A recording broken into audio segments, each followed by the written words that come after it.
नमस्कार दोस्तों, ये है श्रृंखला का सीरीज़ का तीसरा वीडियो और हम इसमें टॉपिक में कवर करेंगे EMA क्रॉस। EMA क्रॉस एक इंडिकेटर है और बहुत खूबी वाला इंडिकेटर है, मैं काफ़ी यूज़ करता हूँ। EMA क्रॉस अगर आप इसको सर्च करेंगे तो बाय डिफ़ॉल्ट EMA क्रॉस दिखाएगा। इसकी जो सेटिंग है 9 और 26 की, ये बाय डिफ़ॉल्ट investing.com पे आपको नज़र आ जाती है। तो दोस्तों, कोई भी आपको ट्रेड को रुझान अगर आपको चेक करना है तो इससे अच्छा इंडिकेटर आपको कहीं नहीं मिलने वाला है। सिंपल सा इंडिकेटर है, इसमें भी माँ है पर ई वाली माँ है, तो आपको थोड़ा सा ध्यान देना है। आपको कुछ नहीं करना, पहले एक दिन के चार्ट में इसमें शिफ्ट हो जाते हैं। तो अगर आप देखेंगे एक ये प्लस का साइन दिखाई दे रहा है, इसका मतलब क्रॉस है, और एक रेड लाइन दिखाई दे रही है, एक ग्रीन दिखाई दे रही है। रेड लाइन जब भी नीचे होती है इसका मतलब मार्केट जो है वो डाउन चल रही है, इसका कोई दूसरा मतलब नहीं है। इसका मतलब यह है कि मार्केट जो है वो डाउन है और अपनी पोजीशन से वो नीचे चल रही है। ग्रीन का मतलब भी वही है कि मार्केट डाउन है। जब ये क्रॉस बदलता है, जब रेड लाइन ऊपर जाती है तो मार्केट पॉजिटिव हो जाती है, और ग्रीन लाइन जब नीचे आती है तो वही मतलब है कि मार्केट पॉजिटिव हो गई है। यहाँ अगर आप देखेंगे तो 27 तारीख से मार्केट जो है, गोल्ड की जो मार्केट है, गोल्ड का ये है, तो गोल्ड हमने देख रहे, तो गोल्ड जो है वो नेगेटिव हो रहा है क्योंकि ग्रीन लाइन ऊपर है और रेड लाइन नीचे है। और 3/7 मतलब 3 तारीख से, इसी में पिछले महीने की 3 तारीख से मार्केट जो थी वो प्लस हो गई थी, और उसके बाद वो कन्वर्ज होके वो दोबारा से क्रॉस के बाद नीचे हो गई। तो देखिए दोस्तों कि अगर आपको, मैंने बताया था कि पहले वाले चैप्टर में बताया था कि ऑपरेटर का ना हमें दशा और दिशा देखनी होती है। तो मतलब वो दशा और दिशा क्या चीज़ होती है, इसको भी हम समझेंगे। पहले समझते हैं कि एक रुझान लेने की कोशिश करते हैं कि EMA क्रॉस से हमें क्या फ़ायदा मिलता है। EMA क्रॉस से मुझे ना कुछ मैं बैक टेस्टिंग अगर आपको दिखा रहा हूँ यहाँ पे देखेंगे कि एक बार जब रेड लाइन जब क्रॉस करके ऊपर आया, जब EMA क्रॉस मिला और रेड लाइन ऊपर चला गया, और किसी ने अगर यहाँ से भी अगर ट्रेड लिया होगा तो 55 रुपये 80 पैसे का उसको ट्रेड मिला था। तो जब तक रेड लाइन ऊपर रहता है ग्रीन लाइन के, और जब तक वो कैंडल, जो कोई भी कैंडल इस रेड लाइन को छूती नहीं है, मान लीजिए कि यहाँ पे छू रही थी, तो तब तक उस पर्सन ने 64 रुपये का बुक कर लिया था। यहाँ पे भी देखेंगे कि यहाँ पे भी आ ही गया था, तो 62 रुपीज़ था। तो ऐसी पोजीशन को मैं होल्ड करता हूँ। ये ना होल्ड करने का मुझे एश्योरेंस देता है। मान लीजिए होल्ड करना, सबसे इम्पॉर्टेंट क्या होता है, ट्रेड को होल्ड करना। सबसे ज़्यादा जो डिफ़िकल्ट होता है ना, वो लॉस बियर करना नहीं होता। सबसे इम्पॉर्टेंट होता है कि प्रॉफिट को होल्ड करना, बहुत लंबे समय तक होल्ड करना। और उसको होल्ड करना ना बहुत ही बड़ा चैलेंजिंग होता है। मान लीजिए अगर आपके हाथ पे मैं 1 ग्राम केसर रख दूंगा ना और बोलूँगा हवा में हाथ रखिए 1 घंटा 2 घंटा 3 घंटा, तो हाथ को होल्ड करना ना बहुत चैलेंजिंग है। ये होल्डिंग तभी होती है जब आप कोई मेडिटेशन वगैरह कर रहे होते हैं। तो ठीक वैसे ही ट्रेड में भी ऐसे ही होता है कि अच्छे प्रॉफिट को होल्ड करना, बहुत लंबे समय तक होल्ड करना। क्योंकि मैंने ट्रेड लिया यहाँ पे 55 रुपये पे, और मान लीजिए कि ट्रेड यहाँ तक गया 62 रुपीज़ पे, मतलब 7 रुपीज़ का टारगेट लेके चल रहा हूँ। 7 रुपीज़ गोल्ड में टारगेट है ना, बहुत रेयर होता है, बहुत ज़्यादा मुश्किल होता है इतने दिनों तक होल्ड करना। मतलब मान लीजिए कि 7 रुपये अगर आपके 10,000 लॉट होते हैं यहाँ पे इसके साथ, तो आप कम से कम 70-1,000 रुपये आप इसको बना रहे होते। तो यहाँ पे इतना चैलेंजिंग नहीं होता है जितना चैलेंजिंग उसको होल्ड करना रहता है। तो यहाँ पे मैं उसको होल्ड को, जैसे ही मैंने देखा कि रेड कैंडल ने इसको टच कर लिया है, तो मैं अपने कहीं पे भी टच नहीं कर रहा। अगर रेड कैंडल से ही रेड लाइन को टच हो जाता ना, तो उस दिन मैं ट्रेड को छोड़ देता हूँ। फिर उसके बाद थोड़ा सा आपने देखा ये कंसोलिडेशन में आ गया। अभी मुझे इतना, हमने प्रीवियस चैप्टर में देखा था कि मूविंग एवरेज से मैंने एक रुझान पकड़ लिया था, क्योंकि मूविंग एवरेज के नीचे चला गया ट्रेड। क्योंकि गोल्ड जैसे जो अच्छे ट्रेड्स होते हैं, ये ज़्यादा दिन तक मूविंग एवरेज को छोड़ते नहीं हैं। तो हुआ ये कि एक दिन में हम देख पा रहे हैं कि यहाँ पे क्रॉसओवर मिला है और रेड लाइन नीचे ही है, तो मैंने यहाँ पे परचेज़ कर लिया। अगर आप सोचेंगे कि यार मैंने क्यों परचेज़ कर लिया, क्योंकि मैंने ट्रेड को अपनी एक्सपीरियंस के बेसिस पे पहले ही भांप लिया था कि अभी क्रॉस ओवर मिल जाएगा कुछ दिनों में, और जैसे ही क्रॉस ओवर मिलेगा उसके बाद रेड लाइन जो होगी ना तो ग्रीन के ऊपर जाएगी, तब तक मैं इसको होल्ड करूँगा, मैं कैरी फॉरवर्ड करूँगा उस ट्रेड को। तो होगा क्या कि अभी अगर मैं इसको 1 घंटे में शिफ्ट करता हूँ तो मैं यह देखूँगा कि आज ही, मतलब आज 1 तारीख अगस्त को 10:30 बजे क्रॉस ओवर आ गया था यहाँ पे। जब 1 घंटे में क्रॉस ओवर आता है इसका मतलब कुछ घंटों के बाद, कुछ 5-6 घंटों के बाद या 1-2 ट्रेडिंग सेशंस के बाद ये जो क्रॉस ओवर होगा ना वो 1 दिन में कन्वर्ट हो जाएगा। मतलब ये नहीं है कि आपने ना ये ऐसा रुझान लगा लिया, आपको इस पर काफ़ी प्रैक्टिस करनी पड़ेगी। ये हर ट्रेड के साथ अलग अलग रुझान होता है इसका, लेकिन ज़्यादातर यही होता है कि जब वो रुझान आपको मिलता है 1 घंटे में, उसको कन्वर्जन होने में थोड़ा समय लगता है, और जब वो कन्वर्ट होगा तो भारी भरकम प्रॉफिट देगा। अब मैं आपको दूसरे तरीके से इसको समझाने की कोशिश करता हूँ।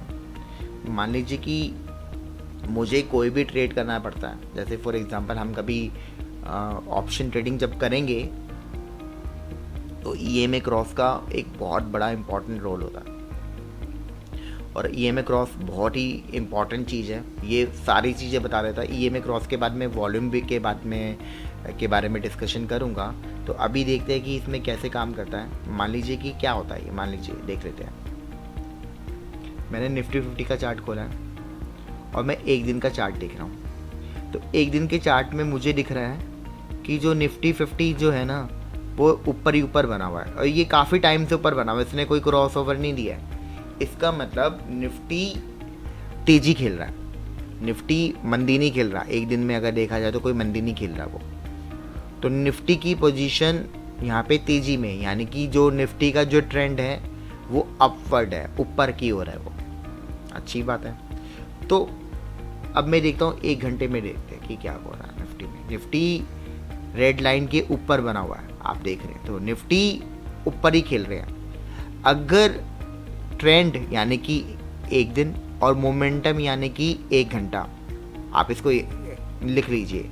1 घंटे का मतलब मोमेंटम और 1 दिन का मतलब ट्रेंड, दोनों ही पॉजिटिव है। इसका मतलब अगर मैं कॉल ही लूँगा तो मुझे थोड़ा बहुत फ़ायदा मिलेगा, सही कॉल की पोजीशन लेनी चाहिए।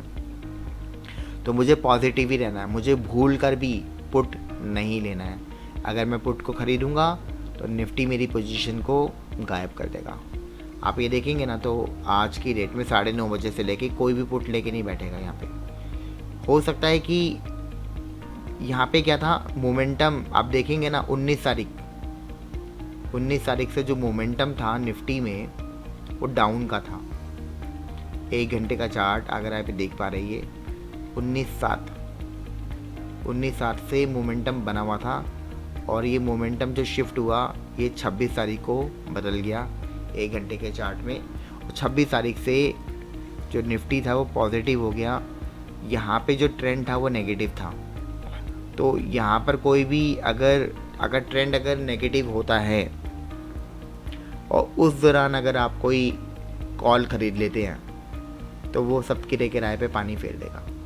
तो 2 चीज़ों को आप बहुत ध्यान देना है कि मोमेंटम और ट्रेंड आपकी जो ट्रेड को सपोर्ट करता रहता हो।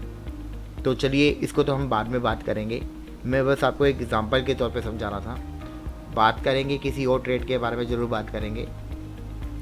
फिर से बात करते हैं हम अपने जो गोल्ड ETF है उसके बारे में बात करते हैं। गोल्ड ETF सबसे बेस्ट ट्रेड है, आपको कोई दिक्कत नहीं आती, इसमें आराम से ट्रेड कीजिए। और शुरुआती दौर में आपको ना फटाफट क्रिकेट की तरह नहीं खेलना है कि IPL आप खेलने चले गए हैं। आपको पहले टेस्ट मैच खेलना पड़ेगा, आपको ईरानी ट्रॉफ़ी आपको देखनी पड़ेगी, या फिर रणजी ट्रॉफ़ी आपको देखनी पड़ेगी। आप छोटा छोटा गेम खेलिए, धीरे धीरे ट्रेड के जो गियर को आप बार बार शिफ्ट करेंगे, बदलेंगे, तब जाके आप IPL खेलने के लायक बनेंगे। तो आपको बस इतना ही देखना है कि मेरा जो ट्रेड का जो पैटर्न है थोड़ा स्लो हो सकता है, लेकिन इसके जो प्रॉफिट्स आते हैं ना वो ऑप्शन ट्रेडिंग से भी बहुत ज़्यादा आते हैं, बहुत बड़े बड़े ड्राफ्ट आते हैं। तो आप ये देखेंगे धीरे धीरे क्रॉस करने की। कई बार क्या होता है 1 घंटे में क्या होता है कि मैं आपको एक और चीज़ बता रहा हूँ कि जब ये ग्रीन में शिफ्ट होने वाला होता है तो उससे पहले 1 घंटे की बाद मैं बात कर रहा हूँ, तो आपको ना ऐसा एक ग्रीन कैंडल मिल जाएगा आपको यहाँ पे, सॉरी रेड कैंडल मिल जाएगा आपको। रेड कैंडल जब भी रेड से अपनी बॉडी, क्योंकि बॉडी रेड की बॉडी भी ग्रीन को टच कर गई है, तो जब कभी आपको ऐसा दिखाई देगा, इसका मतलब यहाँ से जो मार्केट है वो यहाँ से कन्वर्ट हो जाएगी। एक सिंगल कैंडल, ये वाली कैंडल नहीं, ये वाली कैंडल छोटी छोटी कैंडल्स आ रही है, इसको भी हम स्टडी करेंगे आगे में, इसको डीप स्टडी करेंगे तब आपको पता चलेगा। और उसके बाद ये कन्वर्जन तब तक नहीं आएगा जब तक ग्रीन से एक ऐसा ग्रीन लाइन से एक रेड लाइन को एक ग्रीन से यहाँ पे कन्वर्जन ना मिल जाए। तो ये भी कैंडल जो है वो थोड़ा सा डिफरेंट है, ये कैसा ग्रीन कैसा है, ये इसके बारे में बाद में डिस्कशन करेंगे। जब हम कैंडल्स के बारे में पढ़ेंगे तब इसको डिस्कस करेंगे। तो एक हमें मूवमेंट्स के बारे में पता चल जाता है कि यहाँ से मार्केट शिफ्ट होगा।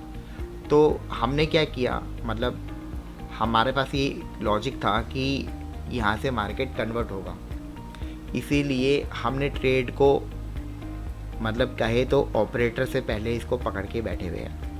अब ऑपरेटर का जो शिफ्टिंग होगा वो ऑपरेटर तक पाएगा जब मार्केट यहाँ पे कन्वर्ट हो जाएगा। मार्केट कब कन्वर्ट होगा, जब ये रेड लाइन ऊपर आएगी तो मार्केट और तेज़ी से भागेगी। तो मार्केट कम से कम 60, अभी तो 60 रुपये 95 पैसे का आपको दिख रहा है, भाव दिख रहा है, और यहाँ पे तो वो जाएगा ही जाएगा 62। तो मार्केट यहाँ से 66-7 के आसपास 68 भी जा सकती है। तो डॉलर का प्राइस जब डाउन जाएगा, क्योंकि अभी डॉलर इंडेक्स काफ़ी हाई जा रहा है, तो डॉलर जब मजबूत होता है तो गोल्ड है तो टूट जाता है। तो आने वाले दिनों में हम डॉलर इंडेक्स को थोड़ा सा डाउन होते हुए देखेंगे और गोल्ड को थोड़ा सा मजबूत होते हुए देखेंगे, क्योंकि यही परंपरा है, यही इकोनॉमिक्स का स्ट्रक्चर है। तो आने वाली वीडियोस में हम और भी चीज़ें देखेंगे, एनालिसिस करेंगे। बस मैं आपको एक छोटा छोटा मतलब इंट्रोडक्शन दे रहा हूँ कि ईएमए क्रॉस कैसे काम करता है। अगर आप जब दूसरों चैप्टर्स में देखेंगे, अभी आने वाले चैप्टर्स में हम देखने ही जाएंगे कि ईएमए क्रॉस का ना बहुत इंपॉर्टेंट रोल है, और ईएमए क्रॉस के बिना आप ना कोई ट्रेड कर ही नहीं पाएंगे। अगर कोई पर्सन ईएमए क्रॉस यूज़ नहीं कर पा रहा ना, तो वो ट्रेंड और मोमेंटम को कभी भांप ही नहीं पाएगा और वो अच्छा ट्रेड कर ही नहीं पाएगा। तो इस वीडियो में बस मैं आपको इंट्रोडक्शन देना चाहता था ईएमए क्रॉस का। आगे आने वाली वीडियोस में काफ़ी स्टडी करेंगे, ईएमए क्रॉस के साथ भी डीप स्टडी करेंगे, तो हम देखेंगे कि ट्रेड करना कितना ही ईजी हो गया है। तो तब तक के लिए मैं आपसे विदा चाहता हूँ, और अगली वीडियो में हम वॉल्यूम को इंट्रोड्यूस करेंगे, क्योंकि वॉल्यूम एक इम्पॉर्टेंट रोल प्ले करता है। तो हो सके कि हम एक ईएमए क्रॉस और वॉल्यूम के साथ दोनों कंबाइन करके हम एक ट्रेड देखेंगे कि, और दूसरे स्ट्रक्चर ट्रेड्स का देखेंगे, और आपको पता चलेगा कि वॉल्यूम प्लस ईएमए क्रॉस कितना इम्पॉर्टेंट होता है एक ट्रेड लेने के लिए, और लोगों को इसके बारे में पता ही नहीं है। तो आप इसका बेनिफिट ले पाएंगे फिर। तो तब तक के लिए मैं आपसे विदा चाहता हूँ। धन्यवाद, थैंक यू सो मच।